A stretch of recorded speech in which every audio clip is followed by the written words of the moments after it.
Bonjour chers téléspectateurs, nous voici à nouveau ensemble pour un commentaire que je vous propose sur la parashat Shoftim, la parashat de ce Shabbat. Shoftim veshoterim titen lecha bechol she'arecha. Si l'on veut très rapidement établir le contexte dans lequel nous nous trouvons dans cette série de parashiot, nous savons que Moshe est maintenant en train de déclamer tout son discours extrêmement important et imposant qui récapitule toute la Torah devant les peuples d'Israël. Il récapitule toutes les mitzvot qui ont déjà été données au mont Sinaï. Là, nous sommes maintenant dans les steppes de Moab, ça veut dire juste devant, avant le passage du Jourdain et devant la terre promise, dans laquelle il n'aura pas un pied à mettre, hélas pour Moshe Rabbeinu. Et voilà que maintenant il continue en abordant des questions fondamentales, des problèmes réels, pas simplement, on va dire, d'ordre éthique, mais même au niveau de l'organisation de la société d'Israël, une fois qu'Israël sera installé sur sa terre, et bien des tentations viendront devant lui. Il devra choisir, il devra affirmer véritablement selon les valeurs que Moshe leur a enseignées, et lui a enseignées selon les principes de la Torah.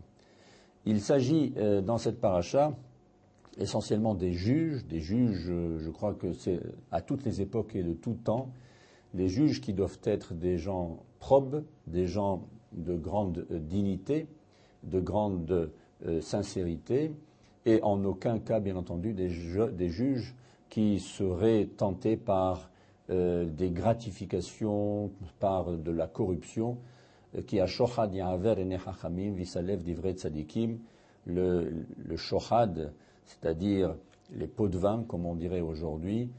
Il n'y a rien de pire pour véritablement détruire les fondements même de la société. Vous savez que toute société est policée, elle est basée sur des structures de justice et de ceux qui sont chargés de faire appliquer la justice. Et lorsque les juges eux-mêmes n'ont pas cette probité et cette véritablement cette ligne de conduite de rectitude, alors la justice elle-même est tordue, elle ne vaut pas dans telle société et c'est la fin proche d'une telle société. Voilà pourquoi, avant tout, Moshe vient dire au peuple d'Israël, dans chaque village, dans chaque ville, tu devras te nommer des juges, titen lecha bechol she'arecha. Il ne faut pas uniquement placer des tribunaux dans les grandes villes pour que nous puissions aller en cas d'affaires à traiter jusque dans la grande ville. Il faut que les juges soient à proximité du peuple. Il faut que, véritablement, on sente que dès qu'il y a un peu de problème qui surgit, dans quelque domaine que ce soit, le juge est là pour rendre la justice selon la Torah. Et c'est la raison pour laquelle les juges à l'époque, c'était les sages, tout simplement, c'était les ékénim, qui étaient assis aux portes de la ville. Et pourquoi à cet endroit? Tout simplement parce que les gens rentraient et sortaient pour commercer tous les jours, et à chaque fois que donc les sages étaient assis en train d'étudier la Torah et de discuter entre eux, et sitôt que quelqu'un avait un litige avec son prochain dans quelque domaine que ce soit, les juges étaient là assis à la porte de la ville, donc dans une proximité immédiate, et alors ils se tournaient, ils s'adressaient aux juges qui devaient rendre immédiatement la justice pour la rendre accessible à tous et ne pas attendre. Nous connaissons hélas trop bien ces lenteurs de la justice dans les sociétés d'aujourd'hui, et ça aussi c'est un défaut majeur de nos sociétés et dans tous les pays d'ailleurs. Il y a un embouteillage du système judiciaire qui fait que lorsqu'une affaire est présentée devant la justice, ce sont des mois, voire des années qui peuvent s'écouler avant qu'il y ait une conclusion. Et c'est très mauvais parce qu'il y a une accumulation de choses, la justice n'est pas rendue, et il n'y a rien de pire pour une société, encore une fois, pour un pays ou pour une ville, de laisser, comme ça, permettez-moi l'expression, fermenter, n'est-ce pas, les choses, et c'est comme s'il y avait une accumulation de ces affaires et une mise à l'écart de la justice. Pendant ce temps, eh bien, d'autres affaires continuent et ce n'est pas toujours dans le bon sens. Voilà pourquoi il y a ici cette première requête de la part de Moshe par rapport à la justice, par rapport aux juges. Alors il dit un peu plus loin, Lotasso minadavar esher agid ulechaya minusmol. Je disais à l'instant que les juges c'était des ékénim, des anciens, des gens forcément, des vieillards vénérables qui ont, parce qu'il n'y a pas de mystère, la connaissance et la science, elle vient avec l'âge. On ne peut pas il n'y a pas de science infuse et il faut des années et des années pour accumuler à la fois le savoir et l'expérience du savoir et de la vie. De sorte que, en effet, vers la fin de sa vie, l'homme est à même de juger, l'homme est à même d'apporter sa sagesse pour répondre aux questions qu'on lui pose.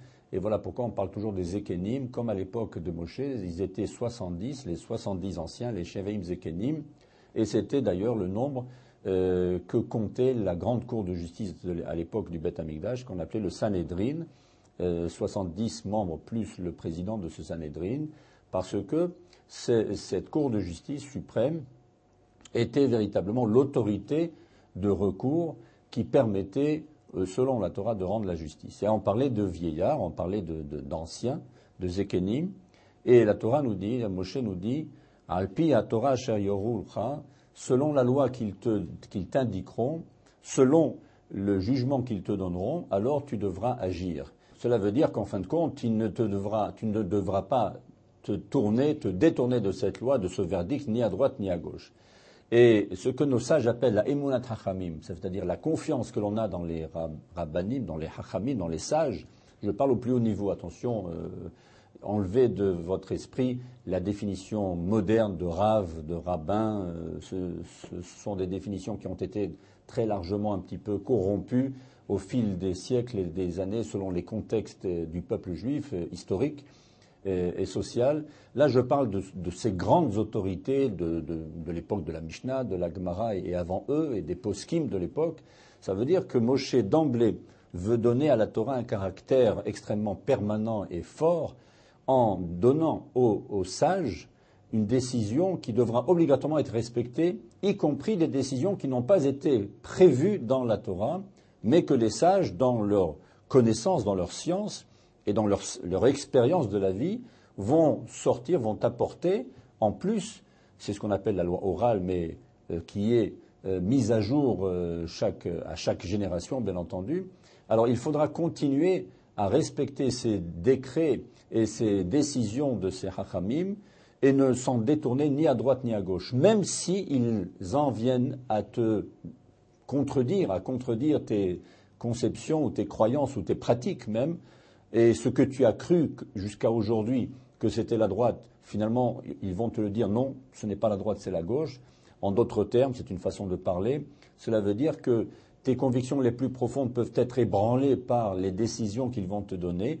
Eh bien, ce sont ces décisions de ces sages qu'il faudra quand même respecter, au même titre que la Torah. D'ailleurs, au plan halachique, la Torah Shebirta, Torah Shebe'alpeh a une équivalence presque entière. Prenez le cas des nérotes de Shabbat que vous allumerez ce soir, vendredi soir, Aleph Shabbat. Eh bien, lorsque vous allumez ces nérotes, vous allez prononcer une bénédiction, Asher Kideshanu ben mitzvotav et tzivanu, le'adik ner shel Shabbat. Lorsque vous prononcez une telle bénédiction, c'est comme si vous affirmiez que Dieu vous a sanctifié dans ses commandements et vous a ordonné d'allumer les nérotes de Shabbat. Or, dans la Torah, il n'est jamais question des nérotes de Shabbat. C'est une décision des Hachamim et on donne à cette décision un caractère similaire d'importance à celui au caractère de la mitzvah de la Torah elle-même. C'est la même chose pour les nérotes de Hanouka. Vous allez dire, alors que tout le monde sait que les événements qui ont été à la base de l'institution de la fête de Hanouka sont des événements qui sont venus des siècles et des siècles après Moshe Rabbeinu, après le don de la Torah. Et on dira pourtant la même chose, Asher Kideshanu. Et finalement, donc, nous voyons la lecture de la Megillah à Purim, ça sera la même chose, en sachant encore une fois que l'histoire de Purim n'est intervenue que des millénaires après, plus ou moins. On apportera à cette mitzvah de la lecture de la Megillah autant de force et d'importance qu'une mitzvah comme celle du Lulav ou comme celle des Tfilin qui sont nommément citées dans la Torah. Voilà l'importance de des décisions des Hachamim et la confiance que l'on doit avoir en eux et non pas comme on l'entend souvent, hélas, à notre époque, des gens, et pas simplement à notre époque, qui remettent en cause les décisions des Hachamim, des sages, déjà de cette époque-là, en disant que finalement cette loi orale a été arrangée, aménagée, et on a beaucoup ajouté sur les décisions de la Torah elle-même, sur les mitzvot de la Torah. N'oublions pas que la Torah, pour qu'elle ait ce caractère permanent et vivant, doit être interprétée et mise en application en s'adaptant précisément à toutes les époques qu'elle vit. Voilà pourquoi les Hachamim sont là pour mettre en application les mêmes principes, mais adaptés aux conditions et aux règles de vie que nous avons jusqu'à aujourd'hui. C'est un des aspects importants de cette paracha. Et nous verrons d'ailleurs qu'à propos justement de ces décisions, de ces hachamim, de ces sages, il n'y a pas de mauvaises ou de bonnes décisions. Le système judiciaire, selon la Torah, est très particulier. Un beddin qui rend la justice doit être respecté en tant que tel si il est constitué conformément à la loi et si les sages, c'est pour ça qu'on a commencé ainsi la paracha, si les sages et les dayanim qui constituent ce beddin, ce tribunal, sont des hommes de la plus grande probité, de la plus grande honnêteté, et si, chas v'shalom, ils ne se livrent pas à des pratiques comme l'on voit hélas quelquefois de nos jours au niveau des juges. Je vous souhaite Shabbat Shalom.